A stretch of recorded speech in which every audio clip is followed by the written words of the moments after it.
All right, next season coming fast and furious. Preseason game number one as well. They have an off day today, and then of course it feels like everybody's playing tomorrow night. Andy Vasquez from NJ.com has the very latest on the Jets, what we can expect potentially as the season begins. Andy, thank you so much for spending a few minutes with me here on the show. Really appreciate it. Let's dive right in.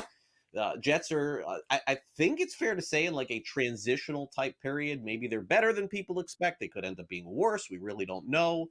But that's kind of the deal going into the season. They added a few players, most notably in Justin Fields, and said goodbye to a lot of players that could end up being in the Hall of Fame one day as well. Tell me what I missed. No, I think you've got it right. The talent level is definitely not as good as it was a year ago, but I do think they're better coached, they're better organized. Aaron Glenn is a guy who has a long career of experience, and that gives him credibility with the players. And he was a good player, so I think a lot of the guys have bought in. We've seen this thing where they've kind of been criticizing the previous coaching staff, and I don't think it's really intentional. It's just they've been talking about accountability and clear Hmm. communication, the expectations that Glenn has set. And I think that does give them a higher ceiling because, as we saw last year, talent does not equal wins in this league necessarily. No, definitely does not, especially when the most talented player you have on your team is an older player. And until the second half of the season got underway, it didn't seem like Aaron Rodgers had anything left to me, although he did play well in Miami. I saw that game. I was there at that. Okay, so Aaron Glenn says that a lot of the starters are going to play on Saturday night. And look, this is something that is unusual in this day and age of the NFL, just simply because a lot of coaches are afraid of having their players hurt. And generally, with this new format going from 4 preseason games to 3, we usually just see everybody in game number 2. Why do you think Glenn is doing this? Is anything behind this? Well, I think it just goes back to what he's been doing throughout training camp, which is tackling. I've seen more tackling in the last 2 weeks than I've seen in my first 9 training camps covering the Jets. So as Sauce Gardner said yesterday, if that's the strategy in practice, why would he not have us out there tackling during the games? They're already kind of embracing this injury risk that comes with this, and they have been banged up. Obviously, the calculus changes a lot if you suffer a significant or season-ending injury in a setting like tomorrow night in Green Bay. But it's pretty consistent with what he's doing, and I think it's kind of about setting his tone and also there's been this belief that you can get ready for the season without tackling properly. And I know watching the Jets try to tackle early in the season, it hasn't been, reality. And I think, Right. Aaron Glenn believes they have to, you know, tackle multiple times before they get to the season if they're going to be at their best to start the season. Now, I think that look, it's a quarterback-driven league, Andy, and there's no question that this is where the focus is going to be, and and this is never going away in the National Football League. Yeah. So, Justin Fields is the quarterback. We had that scare real quick last week that maybe there was an injury. It didn't look to be that serious, and that's good news for him.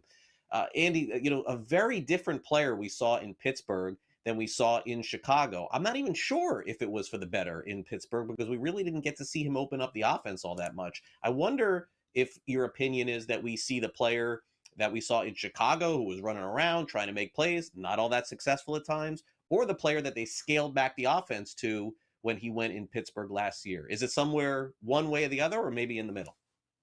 I think in between is the idea to have that possibility of him bolting. And you're talking about a guy who is one of the best running quarterbacks of all time. In the same year that Lamar Jackson set the season record for rushing yards by a quarterback, Fields was like 60 yards short of it. So he can run like it's unbelievable what he can do as a ball carrier, but you can't completely take that away from him and have him run such a restricted offense. So I think you want to see something in between while not having him revert back to what he was in Chicago, which was struggling to find the right reads.